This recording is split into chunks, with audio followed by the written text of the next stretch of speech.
ஆண்டவராய் இயேசு கிறிஸ்துவின் நல்ல நாமத்தினாலே பரிசுத்த சேனை காவலர்கள் ஊழியர்களின் சார்பாக இந்த காலை வேளையில தியானத்துக்காக ஆயத்தமாகி வந்திருக்கிற உங்கள் யாவருக்கும் இயேசுவின் நாமத்தினாலே வாழ்த்துக்களை கூறுகிறேன். கர்த்தர் தொடர்ந்து உங்களோடு விழுந்து உங்களை ஆசீர்வதிப்பாரார். இந்த நாளிலும் நாம் தியானத்துக்காக எடுத்துக்கொண்டதான தலைப்பு, நீங்கள் கனி கொடுங்கள், உங்கள் கனி நிலைத்திருக்கும்படி நான் உங்களை ஏற்படுத்தினேன் என்று கர்த்தர் சொல்கிறார். கனி கொடுங்கள், உங்கள் கனியில் கனி நிலைத்திருக்கும்படி நான் உங்களை ஏற்படுத்தினேன். நாம் கனி கொடுக்கும்படி இந்த தலைப்பிலே நான் உங்களோடு கூட அவருடைய வார்த்தைகளை கொடுக்கும்படி தேவன் எனக்கு கொடுத்த இந்த நல்ல தருணத்துக்காக கர்த்தரை சோதரிகிறேன்.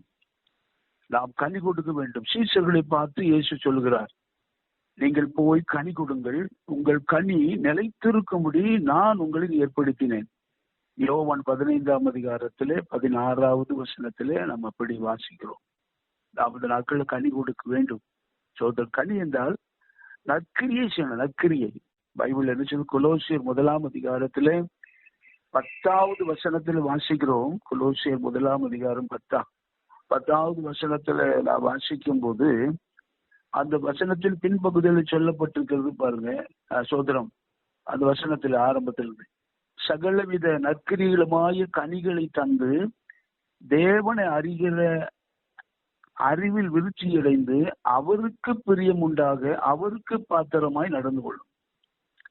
கனி என்பது நற்கிரியை, நற்சாட்சி. நாம அந்த சீசர்களை பார்த்து ஆண்டவர் சொல்லுகிறார், கனி கொடுக்கணும்ப்பா, நீங்க உங்க கனியில நிலைத்து இருக்கணும், இதுக்குத்தான் உங்களை ஏற்படுத்தி இருக்கிறேன் என்று இயேசு சொல்கிறார். இன்னைக்கு நம்மையும் அப்படித்தான் ஏற்படுத்தி இருக்கிறார். நாமெல்லாம் கர்த்தருடைய சீசர்களாக ஏற்படுத்தி இருக்கிறார். ஆண்டவருக்கு பணிவிடைக்காரர்களாக அவருடைய நாமத்தை மகிமைப்படுத்தவும் தேவனுடைய வார்த்தைகளை பிரதிபலிக்கவும் பிரசித்தப்படுத்தவும் கர்த்தர் நம்ம ஏற்படுத்தி இருக்கிறார். நாம் எப்படி இருக்க எதற்காகனா இதுதான் கர்த்தர் பிரியப்படுத்துற ஒரு காரியம். இது சகல விதமும் நற்சாட்சிகளாக கனிகளை தந்து அவரை அறிகிற அறிவில் விருட்சி அடைந்து கர்த்தருக்கு பிரியம் உண்டாக அவருக்கு பாத்திரமாக நடந்து கொள்ளும். அருமையான சோத்திரம், நாங்கள் நாட்களில் நற்சாட்சி உள்ளவர்களாய் காணப்பட்டு ஆண்டவருக்கு ஊழியை செய்ய வேண்டியது தேவனுடைய சித்தமாக இருக்கிறது. இது ஆதாரமாக ஆண்டவர் ஒரு காரியத்தை சொல்கிறார் பாருங்க. சோதரம் மத்தேயு 24ஆம் அதிகாரத்துல 32வது வசனத்திலே வாசிக்கும் போது ஆண்டவர் சொல்கிறார், அத்தி மரத்தினால் ஒரு உவமையை கற்றுக்கொள்ளுங்கள் என்று சொல்கிறார். மத்தேயு 24ஆம் அதிகாரம் 32ஆம் வசனத்துல அத்தி மரத்தினால் ஒரு உவமையை கற்றுக்கொள்ளுங்கள் என்று சொல்கிறார். நமக்கு ஒரு ஆதாரமாக திருஷ்டாந்தமாக ஒரு சம்பவத்தை கர்த்தர் இயேசு சொல்கிறார். அத்தி மரத்தினாலே நீ ஒரு உவமையை கற்றுக்கொள்ளணும் அப்படி என்று சொல்கிறார். அத்தி மரம் என்பது இது யூதர்களை குறிக்கிறது. யூதர்களை குறிக்கிறது. யூதர்கள் 2 விதமான யூதர்கள் இருக்கிறது. ஒன்று பெயரளவிலே யூதர்கள். ரோமர் 2ஆம் அதிகாரத்திலே 28ஆம் 29ஆம் வசனத்தில் வாசிக்கும் போது மெய்யான யூதர் என்றும் போலியான யூதர் என்று பார்க்கிறோம். அதுல மெய்யான உள்ளத்தில் யூதனானவனே யூதனானே தவிர பெயரளவில் யூதனானவன் யூதன் அல்லன்னு சொல்ற. யூதன் என்று தேவனுடைய பிள்ளைகளை குறிக்கிறது. தேவனுடைய பிள்ளைகள், ஆண்டுடைய பிள்ளை, நம்மை குறிக்கிறது. நம்மை குறிக்கிற நம்முடைய நாட்களில நம்மை போல சிலர் சோதரம் உண்மையான யூதர்களாக தேவனுடைய பிள்ளைகளை காணப்படுவது இல்லை.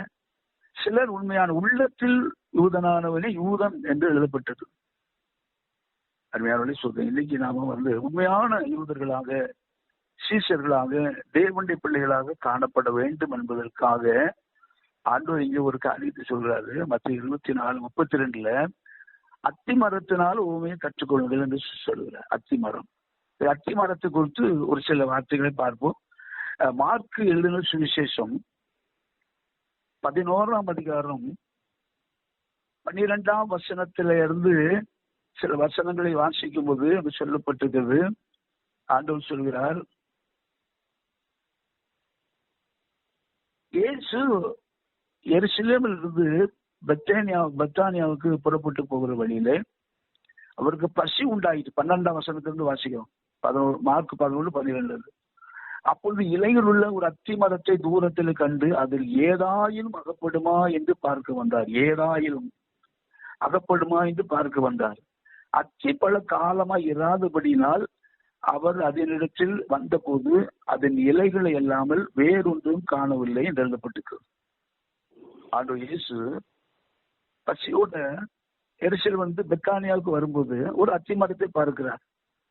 அந்த அத்தி மரத்தை பார்த்தபோது அவருக்கு பசியா இருந்தபடி ஏதாவது அத்தி மரத்துல கிடைக்குமா என்று அவர் பார்க்கும்படி அது அத்தி மரத்திடத்தில் வருகிறார். ஆனால் வந்தபோது அந்த அத்தி மரத்துல இலைகள் தான் அதிகமாய் காணப்பட்டதே தவிர அதுல எந்த எதுவுமே இல்லை. அத்தி மரத்துல ஏதாவது என்ன கிடைக்கும்? ஒண்ணு பூ இருக்கணும், இல்ல அப்படின்னா பிஞ்சு இருக்கணும், அத்தி பிஞ்சு இருக்கணும், இல்லைன்னா அத்தி காய் இருக்கணும், அல்ல அத்திப்பழம் இருக்கணும். அது நான்குமே அதுல இல்லை, நான்குமே இல்லை.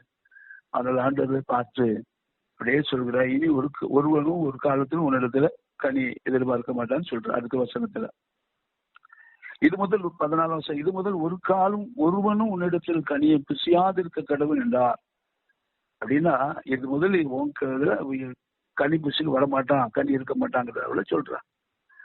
அந்த அத்தி மரத்தை பார்த்து சொன்னார். மறுநாளில அந்த அத்தி மரம் பட்டு போனதாகவும் வேதத்துல எழுதப்பட்டிருக்கிறது.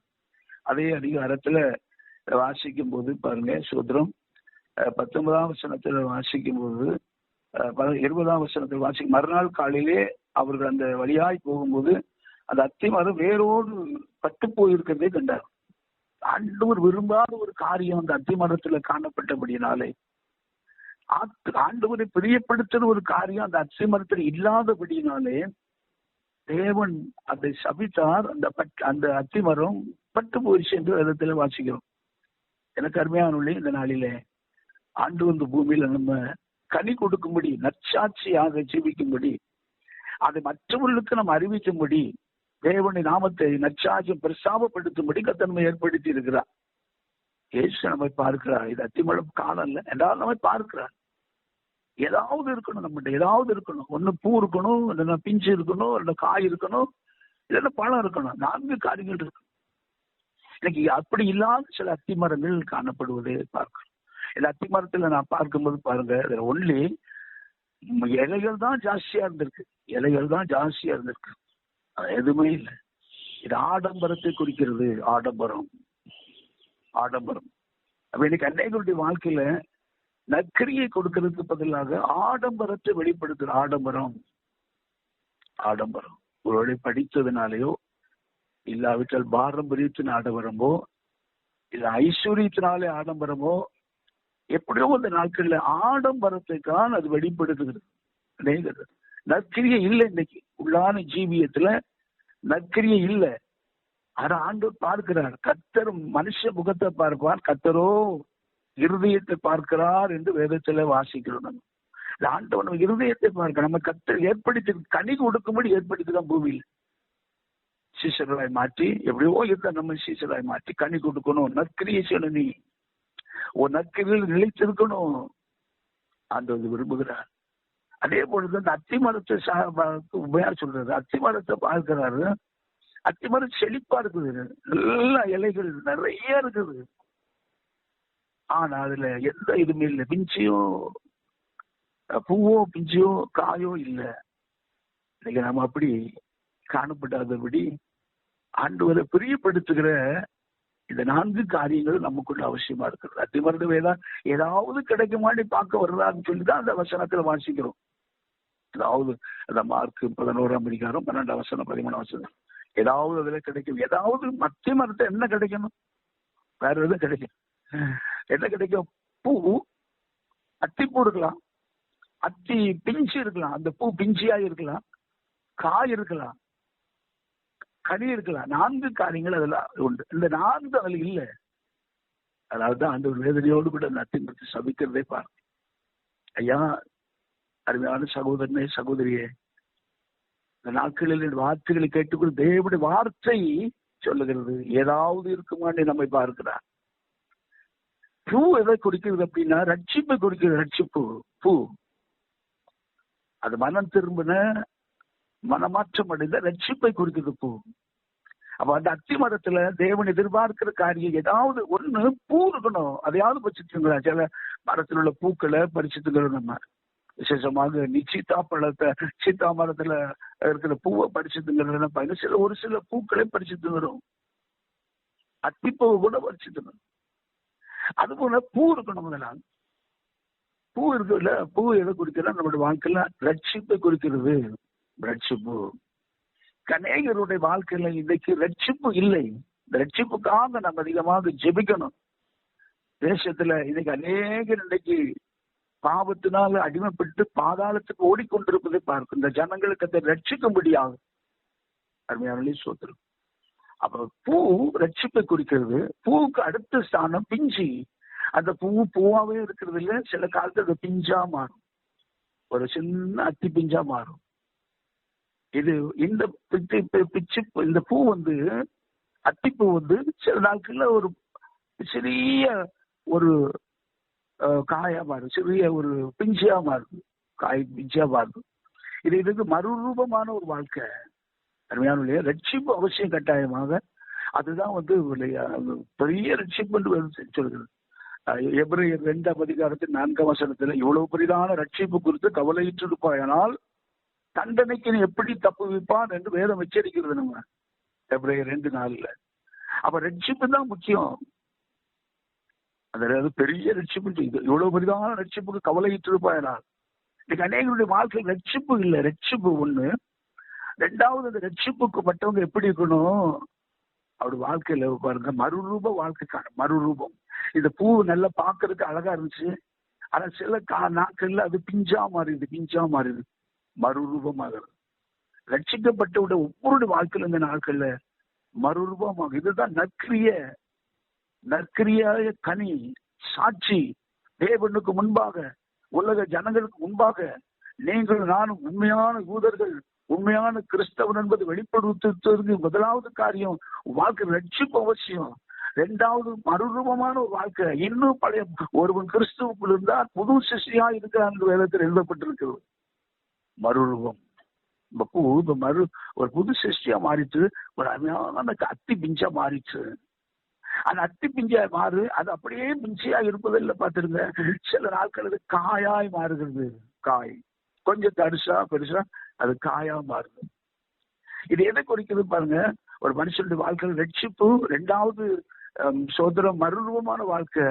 கிறிஸ்துவ உறுதியா இருக்கணும். இப்ப பூ கூட பிஞ்சு கூட காற்றுல விழுந்துரும்.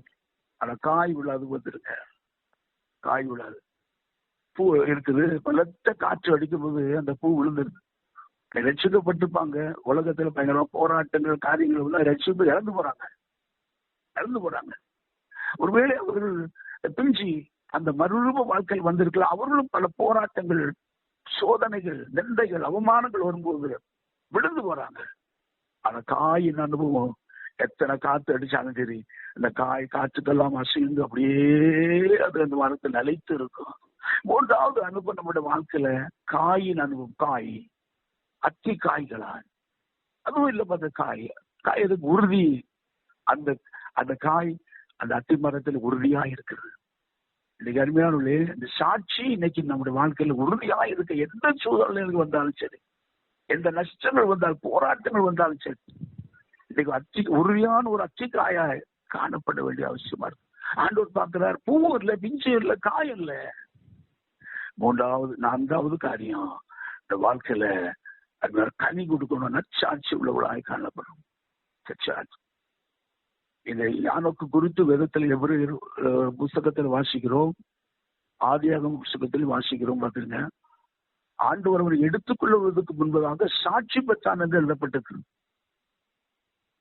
எபிரேயருக்கு எழுதின நிருபத்துல சோதரம் 6ஆம் அதிகாரம் நினைக்கிறேன், 6ஆம் அதிகாரத்துல நாம் வாசிக்கும் போது சோதரம் நம்ம சோதரம் யானோக்கு எடுத்துக்கொள்ளப்படுவதற்கு முன்பு 11ஆம் அதிகாரம், எபிரேயர் 11ஆம் அதிகாரத்துல சோதரம் 5வது வசனத்தை வாசிக்கும் போது, விசுவாசத்தினாலே ஏனோக்கு மரணத்தை காணாமல் எடுத்துக்கொள்ளப்பட்டான். அவன் எப்படி கடைசி பின்தளமாக அவன் எடுத்துக் கொள்ளப்படுவதற்கு முன்பு சாட்சி பெற்றான் என்று எழுதப்பட்டிருக்கிறது.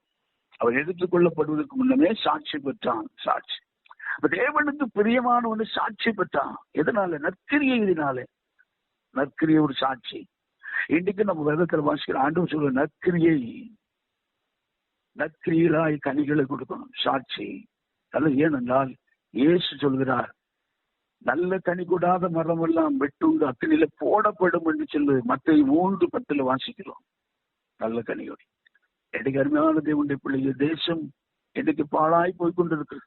அநேக ஜனங்கள் மதுபானத்துக்கு அடிமையாகி, வேசித்தனத்துக்கு விபச்சாரத்துக்கு அடிமையாகி, பலவிதம் போதலுக்கு அடிமையாகி பாதாளத்துக்கு நேராக ஓடிக்கொண்டிருக்கிறார். யார் அவர்களுக்கு இன்னைக்கு சாட்சி சொல்ல முடியும்? யார் இன்னைக்கு அவர்களை திரும்ப முடியும்? யார் இருக்கிற? என் காரியமா யார் போவாய்? ஆண்டவர் சொல்லுகிறார், ஒரு மனுஷனை தேடின ஒருவனையும் காணோம். அருமையானவர்களே, சுதந்திர நாட்களில் நீங்களும் நானும் ஆண்டவருக்கு கனி கொடுக்கிற நல்ல ஜீவிய வாழ்க்கையில காணப்படணும். மக்களுக்கு சொல்லணும். ரட்சிப்பை குறித்து உறுதியா சொல்லணும். ஒவ்வொரு சபைகள்லயும் நீங்க பிரசங்கிக்கிற வேணும். ரட்சிக்க விட்டுயா, அது ஒரு பூ. ரட்சிப்பின் அனுபவத்தை இருக்கியா, வாழ்க்கையில் மறுரூபமாயிருக்கியா, இன்னும் அதே பாவத்தில் தான் ஜீவிக்கியா. அல்லேலூயா. நாட்கள் அப்படியாக நம்ம சொல்லி கர்த்தராகிய இயேசு வரப்போகிறார். சீக்கிரத்தில் வர, இதோ நான் சீக்கிரமாக வருகிறேன். அவர் வருகிற நேரம் தெரியாது. நினையாத நேரத்தில் வருவேன்னு சொல்லி, நினையாத நேரத்துல இன்னைக்கு கூட வரலாம்.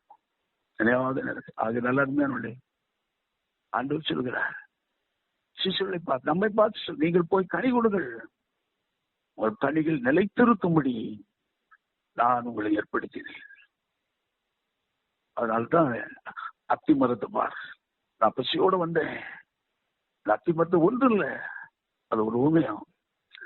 அத்தி மரத்தை குறித்து நிறைய சொல்லலாம், அநேக காரியங்கள் சொல்லலாம். என்றாலும் நாளில் அருமையான சோதரம், நாம் இவர்களை மனதில் கொண்டு நாமும் கர்த்தருக்காக மெய்யான சிஷ்யர்களாக, மெய்யான யூதர்களாய் இந்த தேசத்தில் ஜீவித்து அநேகருக்கு நிருபங்களாய், சாட்சி நிருபங்களாக நாம் காணப்பட்டு அநேகருக்கு கர்த்தருக்கு வழிநடத்தி தேவராட்சியத்தை கடந்து சொல்வோம். கர்த்தர் நம்ம வாழ்க்கையில பெரிய காரியங்களை செய்வார். ஜெபம். நல்ல பிதாவே, இந்த பரிசுத்த சேனை காவல் ஊழியத்தின் சார்பாக இந்த காலையிலே ஜெபிக்கும்படி கூடி வந்திருக்கிற ஒவ்வொருவருக்காக ஜெபிக்கிறேங்கிறதுக்காக ஆண்டவரே, அவர்களை சீசர்களை போல தெரிந்தெடுத்திருப்பதற்காக ஸ்தோத்திரம். எங்கள் ஒவ்வொருவருக்காகவே ஸ்தோத்திரம்.